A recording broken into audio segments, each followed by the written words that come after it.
నమస్తే, welcome to ఆర్పీ7 TV news.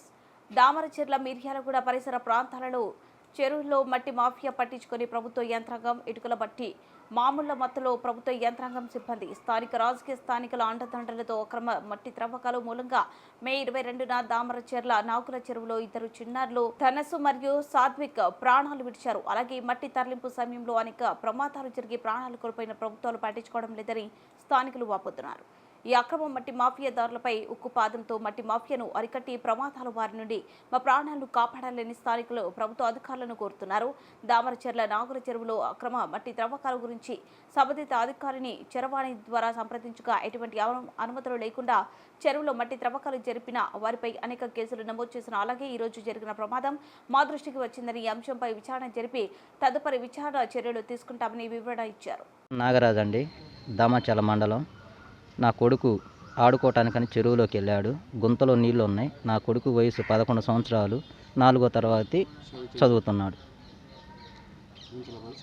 గుంతలో పడి చనిపోయాడు. దామరచెర్ల మాది. అబ్బాయి నాకు మనవడు అవుతాడు. అబ్బాయి పేరు ఇండ్ల ధనుష్, 11 సంవత్సరాలు చదువుతుండు.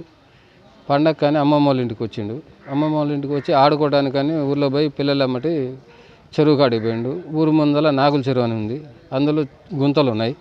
గుంతలలో చెడు వాటర్ చేరి గుంతల నిండా నీళ్ళు ఉన్నాయి.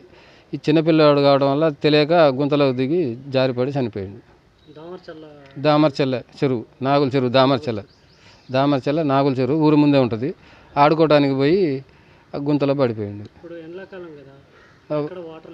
ఎక్కడ లేవు కానీ చెరువు జేసీబీ పెట్టి గుంతలు తీసిర్రు. అందులో వేస్ట్ వాటర్ వచ్చి ఉంది. ఊరమ్మటి కాడ వేస్ట్ వాటర్ వస్తుంది.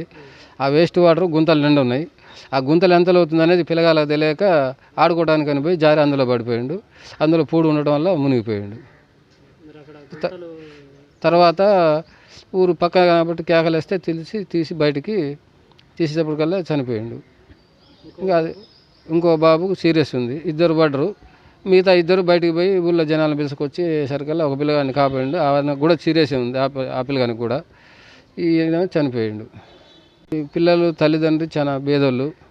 గవర్నమెంట్ ఏదైనా సరే సహకారం చేసి ఆదుకోవాలి. పేదోళ్ళు పాలసీ బండలు భరుస్తానికి పోతాడు.